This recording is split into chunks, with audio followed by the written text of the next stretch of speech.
Hello everyone and welcome back to GLL Nations Royale. I'm the Saint, joined by Hayes, and we just saw, once again, another Turkish win. It's 5 in a row now, and I mean that was pretty straightforward. Yeah, that was extremely straightforward. Just a straight up kind of like line fight, just down the sort of from a, I think it was a shooting range all the way over to the crash plane. Just a straight up fight across the hill. It was actually kind of fun to watch in a sense. You had that sort of that conglomeration of kind of like players in the south side of Hungary, and then they try to sort of like split off on the north side, but Turkey realized that and just pushed around the north, and then just like sandwiched them on the south, and it was a pretty convincing win to say the least.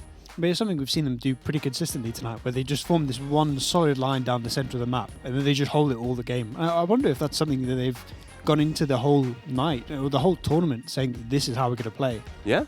I mean, I think their game style relies on kind of a distraction kind of play where they sacrifice maybe a few players. Like, I mean, we've seen Poloderic essentially be that for I think at least three games where he's just been behind enemy lines, making noise, being a nuisance, which then pulls a lot of attention away from the front line, which means that then Turkey has full advantage. Here we see the player kills, which is Slippy Zerg topping the leaderboard for both teams. The 4 kills is a pretty spicy game, but it's actually much more spread out than I think we usually see for the Turkish team. We see the majority of players getting kills. Normally, we're sort of seeing that sort of 14 players getting a lot of 3 kills, and this time it seems pretty well spread out. Go to the Hungary team. I mean, yeah, it's rough. Well, yeah, I mean, it was 8 kills, I think. Yeah. Turkey did finish with 22 players alive, so it's not like they had a chance to get many kills, to be fair. Here's the 2 together now. Mitrali is up on 7 kills. They had that big game 1 that really propelled them up that leaderboard, but you just see the fact that pretty much everyone on the Turkish team is getting kills, bar the 5 at the bottom, whereas less than half of the Hungarian players so far. And something that I've alluded to across the night, how there's just so much depth in that Turkish team. Yeah, 100%. It's essentially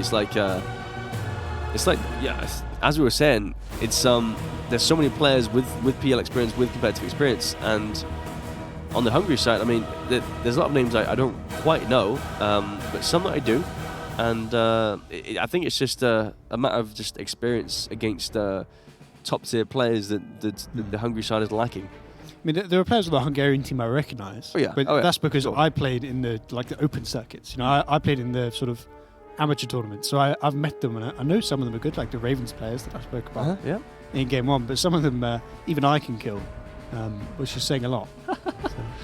Putting yourself down there feels bad, man. There's a reason I'm a commentator, not a player. Same. Same. But at least you went pro. I tried at least, I gave it a go at least. You got some shirts out of it. Yeah, I got some nice little jerseys. So that was nice. But it looks like they're kind of choosing their own sides again. We saw that last game where they kind of split off amongst themselves in the different areas of the map. But now on Miramar, we haven't actually seen Miramar on this.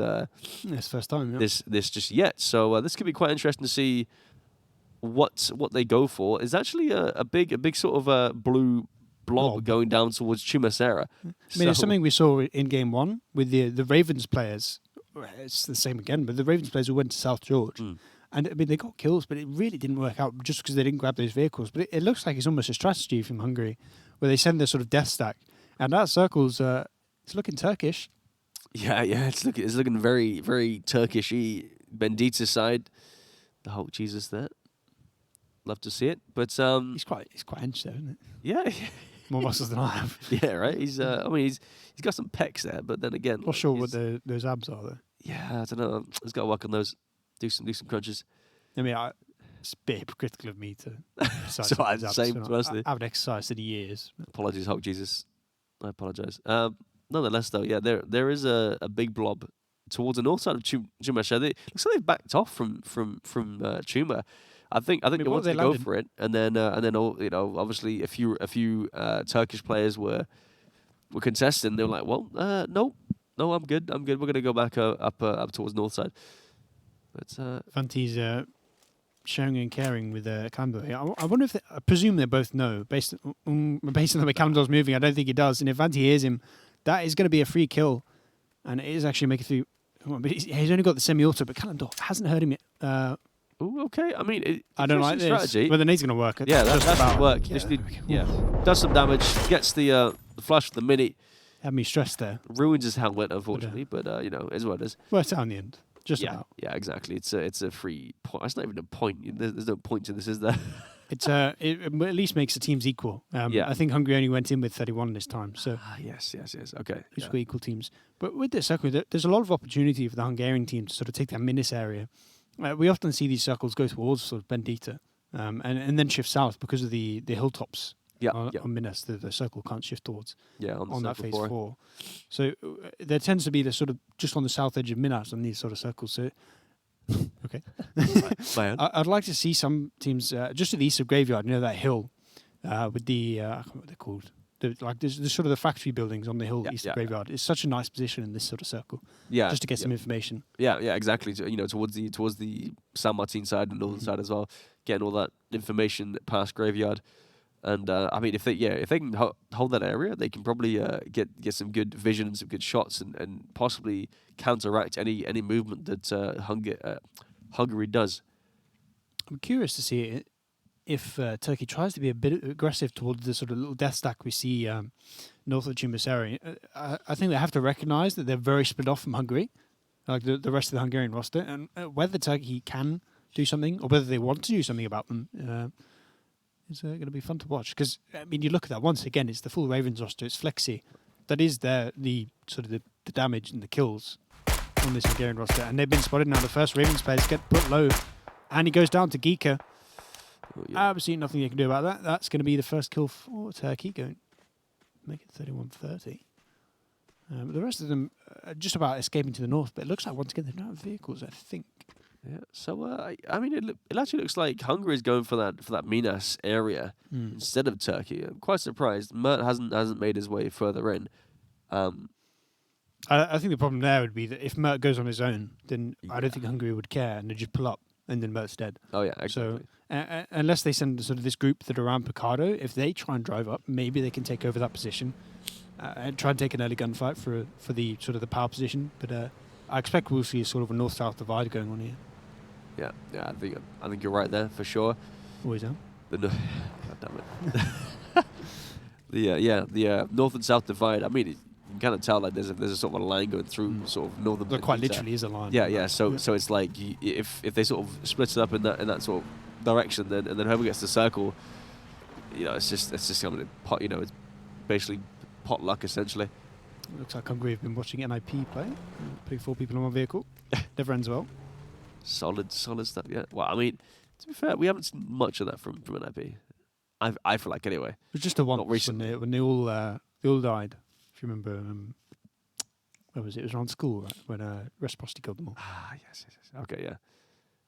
Makes sense. But yeah, they're all trying to make their way in now. They've all got sort of vehicles of some sort. Okay, this will be fun. There's a little ridge on these roads. I think it's a really nice little feature on Miramar, the fact that a lot of the sort of the highway roads are slightly raised, only a tiny bit. It doesn't really offer much cover, but when you do drive your vehicle off, it just about protects you from those people trying to ambush the road. It gives you sort of an escape route when you, because otherwise those sort of ambushes are just uncountable.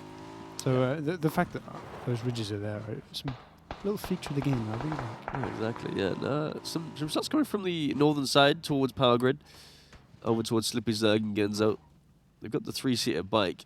Slippy, was he? Okay. I thought he was going to like throw an aid or something. I have no idea what he was trying to do. Yeah, they're going to go on their way and make their way into the circle. But looks like a lot of the Turkish players are sort of congregating around Bendita and just trying to take control of the crater there. And I kind of agree with that. You know, you got Sixmo just further west as well, getting some more information there. And the circle does shift north towards Hacienda. So yeah, Hungary does get the advantage somewhat in terms of the position, but you know, if history replays itself, then you know, we'll have to see them try to take advantage of that. There's still those 2 compounds south of Graveyard that are actually pretty strong, and if Turkey can at least get control of those 2, yes, if the circle goes north, it's going to be a bit rough, but they at least have sort of 40% of the map that's under their control, and then it's all about, you know, we'll wait a circle, we'll see what happens, and then we'll play off that. But it looks like Paladaric actually is going to go up towards the factory compounds I was talking about earlier, and they're sending, I think there's at least one more in the vehicle with him. And if they realise that that's free and they can get a big group up there, suddenly they have this big spearhead into the Hungarian line, where they can start to split off the Minas players from the rest of the Hungarian roster. That's also true, but then again, you run into this issue where you get sandwiched and you get shot from both sides and just completely collapsed upon, and there's not really much help from anywhere else because it's just one line just getting crushed. But it looks like they're trying to flood it. There's at least 8-9 players now going towards that area. But it does look like Hungary's going to collapse. There's a lot of people congregating in the graveyard as well. See Alo and Onichan going inside. But if they can push up this hill onto the sort of the death blob moving in from Turkey, if that can get collapsed on from the north, east and west, then maybe this is Hungary's opportunity to win the game, whilst the rest of these players on the south try and get in towards the Turkish roster. Yeah, I mean, there's a lot of the Turkish players are like nowhere near. I mean, there's only a few of the Hungarian players just further north, but they're all pretty close together. But half of them aren't even anywhere near this fight. So again, I mean, Hungary's in a position to take advantage of this for sure. And there's the flush coming in. So 30 versus 30 now for the teams. So 2 kills towards Hungary, obviously, because they start off with one less player. They are trying to make this push, but the problem is now all these southern players are coming in, and if they make this push in, then all of a sudden they just get hit from behind. But the circle actually shifts all the way to those hills, so now we know where it's going to go for phase 4. At least it's going to shift west. It should do anyway. I think it has to, doesn't it? Yeah, but extreme circumstances. Yeah, exactly. But he does get that crate there. That was a nice little pickup with the crate on Turkey. Mer with that one. And you've got a lot of play. It looks like there's like 3 players going around the eastern side there, just around Minas, to try and get some sort of positioning behind the Hungarian line. But the problem is, we know that circle is going to be shifting sort of back towards the west, and the fact that the Turkish roster couldn't get control of that factory area, the fact that they sort of had to back off and come around this eastern side, means the next circle is going to be really rough. Hungary has the power positions; they have control of the high ground where the circle is going to shift to next. Now we have to see some aggression from Turkey, but look back at the last 3 games, the Turkish aggression has been perfectly orchestrated every time. Exactly, you're exactly right. Code Marco taking some shots at the players in church, a lot of them as well, so he's going to be careful there not to overextend too much, but it looks like pretty much the entire Turkish roster is going to commit to that eastern push, and they might be able to catch a couple of players off guard. It looks like 2 Hungarian players are going to commit to the top of Minas Generalis. A couple more coming to back them up, but if they can just flood that and probably trade it, it does make it a little bit easier going into that next circle. Yeah, exactly. I think it seems like the Hungarian players on the eastern side have caught out this push. So there has been a sort of a shift over onto the east. So we'll have to see if... 3 versus, 10 players coming along the north. It's going to be a rough one. That's for sure, yeah. I mean, if they can take out 4 or 5 players, then it is a success. We look at the score at the minute, 28-29. If they can turn that one in favour of the other way around, then realistically, the Hungarian team is going to be a really strong position going into the later circles. Exactly. And you see, I mean, this kind of like this line that they have where it's sort of the whole Turkish team essentially has like a full vision. If they just crest over these hills, they have full vision of this line where everyone's out in the open. There's honestly, I mean, there's not much they can really do. I mean, we see that western shift now coming in, but it has to shift away from the unplayable ground. And realistically, there's not much for the Turkish team to play. The Hungarian roster, though, is backing off and is leaving that eastern side pretty clear. There is a little ridge just where Conti, just to the south of Conti, that they can play if they can take out the players around Minas. But I mean, you have to think the Hungarian roster is at the advantage right now. Although I would like to see them try and take over those northern compounds as well, just to prevent any Turkish flank coming in. Exactly. Some shots coming through. Hueth catching up the players up on the top here. Does get the flushing as well, so it's a 2-player advantage towards Turkey now. But that must be at least 15 people in that compound, if not more.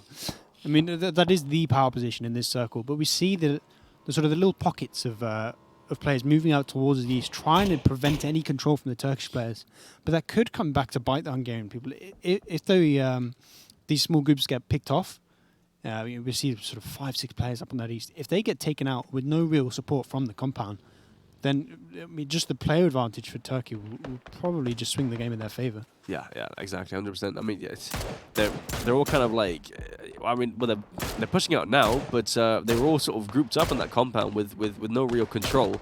And now it seems like they're trying to take as much control as they can, especially on the northern side. They're pushing up pretty close towards the Turkish line as well, especially in this compound and just further south of this.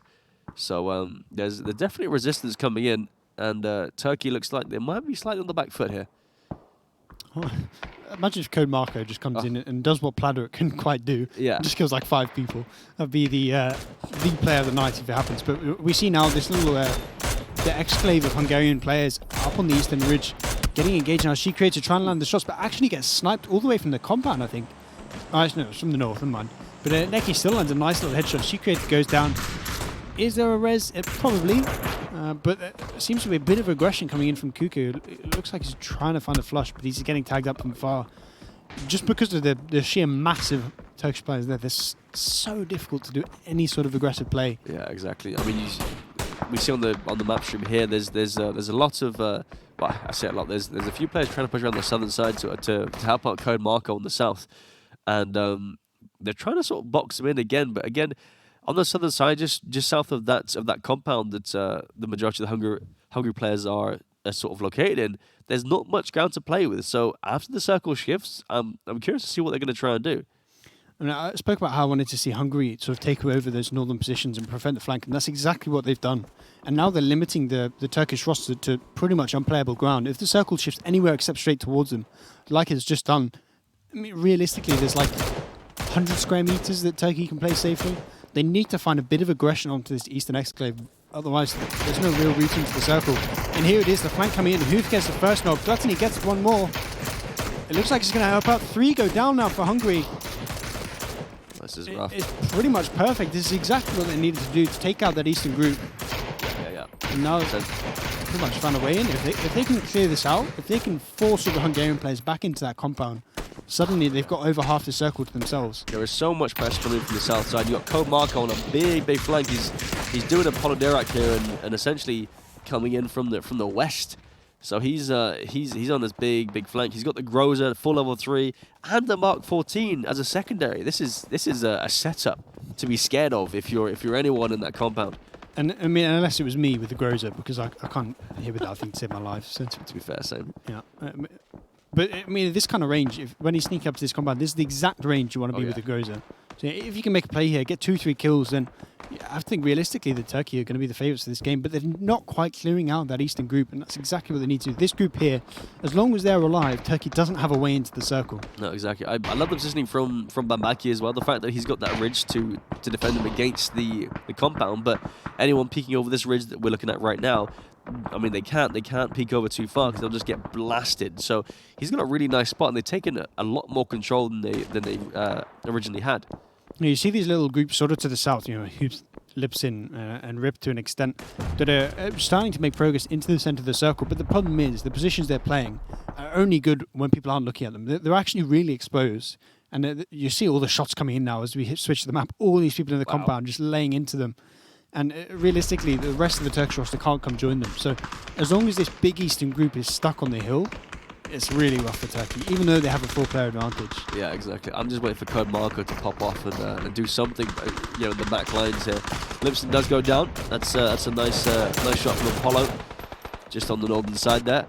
And I mean, yeah, it's just a fight until something happens, until something breaks out, and then all hell breaks loose. The one big benefit for the Turkish team right now is that they have the advantage, so they can make those 1-for-1 trades and just win the game that way. As long as they just keep consistently trading, but this circle's perfect for Hungary. Wow. This is where someone like Code Marco has to go massive. Yeah. He does have 2 nades, we saw earlier.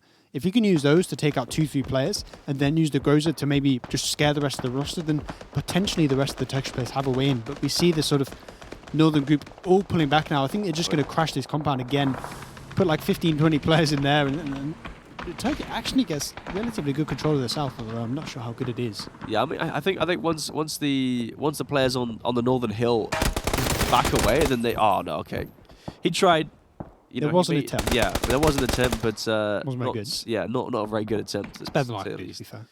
But yeah, I mean, like he had to do something, otherwise it would have been, too late essentially. But as I was saying, with the northern hill there, like the players can like move up to these open areas. There is little dips towards the southern side of this compound, and because they couldn't play that previously because there was so many players on the northern side holding them off. But now they moved. It's free real estate essentially. I'm honestly quite surprised that Hungary didn't keep the split that they had and just use that to just kill a couple of the Turkish players. Because as long as they had a player advantage, the fact that they have this compound would have pretty much cut them the game. But now they're at a disadvantage and they've just handed all the map control to Turkey. And maybe once again Turkey's found a way to win. Yep, seems so. They are four players up in terms of raw fragging power, and they do have the majority of control. I mean, technically it's half if you think about it, because you have Nake and then Creator and his teammate just further east. But it does look like they have majority control. So many shots. And there's just so many angles that Turkey have, and so little angles that Hungary have. And just see the kill feed is going really the way of Turkey, and now 26 to 21. They got 25, but I just think it's something we've seen consistently against this Turkish roster. I wonder if people perhaps are a little bit scared of the fragging power of this team, because no one seems to want to take this big open engagement.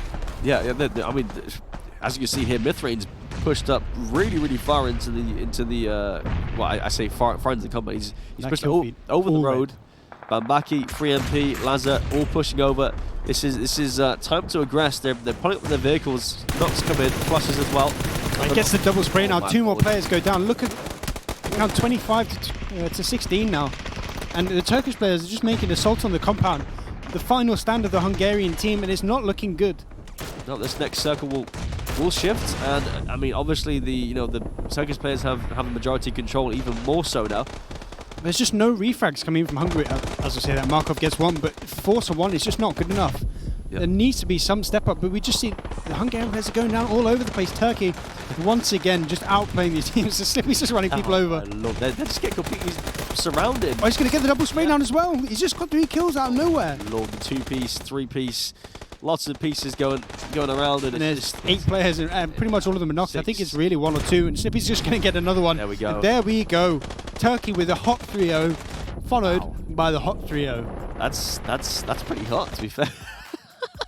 That's actually nuts. Making me sweaty. Yeah, right. Blimey. Turkey doing absolute work. That was a lovely little push by Slippy at the end there. Just nice. Zoomed in, got the vehicle kill, hopped out, double spray down, ran inside, finished off the last guy. Easy peasy. As you do, standard stuff really. Yep. But Couldn't do that if I tried. Yeah, but it's like 6 games in a row for Turkey they've won. It just seems like this strategy of, like, I wouldn't say overly aggressing, but just like being aggressive when they need to be, and having those players in really awkward spots to get the pressure that they need to put on these teams. And it's working out so well. For me, it's just a macro play that is working out so well for Turkey. Every time they seem to be able to manipulate the other team's position for their own advantage. We see time and time again that Hungary and Serbia were in an advantageous position, and Turkey were just able to force it back. We saw here, 100%. The control of that hill that Hungary had and gave up by moving back to the compound just gifted Turkey the win. And that all happened because Turkey were able to get those players sort of on the south and on the west. It forced the players on the northeast to just run away because they were just completely in the open. So I don't know if this is actual strategy, because if it is, it's impressive. Yeah. But the macro play of Turkey is just perfect right now. Yeah. Literally just outplaying both teams so far throughout these 2 rounds here. So Turkey does go through to round 3, it seems. So we'll have to see what happens with that one. I'm very interested to see what happens when they meet a sort of a stacked team, when they meet sort of a Scandinavian team or the good team in Great Britain, obviously. Yeah. Whether they can still outplay them, because it definitely felt like Hungary and Serbia were both a little bit scared of the gunfights. We saw them back off from the hill. We saw consistently that both teams were sort of moving back under Turkish pressure, but whether those teams with the other Pearl players, the other contenders players, will actually push back. Britain's still not won their game. I don't think so. Hold on. Denmark's actually won a game. Oh, Yeah, I think we did we lose ours? Yeah. No, it's just not finished yet. Oh, it's not finished. Okay. So yeah, so we versus the It's making me nervous. Someone versus Spain. Yeah, Portugal. Surely we should get Portugal. Come on. I think who's on the Portuguese? I don't even know. I mean, there's Spanish players. I know the Spanish. I feel like I Spanish know players. a few Portuguese, but I can't. There's quite a lot of Spanish. Spain's quite stacked, to be honest. Yeah, But I couldn't name a Portuguese competitive player if I tried. No, I think maybe one of the existence players was Portuguese. You could be right. But I could be talking out my rear end. Yeah, but nonetheless, yeah, I think that's pretty much it for the It is indeed. Nations Royale. We've seen dominance, I think is the only way to put it. One team, our champions from last season rather, prove why they were the champions and come against two regions that perhaps aren't very well known to being competitive. I mean, there are, as we said, like 6-7 players from both regions that are sort of known in the scene, but I mean, that Turkish team is stacked, and I'm quite excited to see what happens when they meet a properly good roster. Yeah, exactly, yeah. But I think that's pretty much it from us from the Nations Royale. We will see you in a couple of hours for the Wingman 2.5 Pro. precise. 2.5 to be precise. Better see you.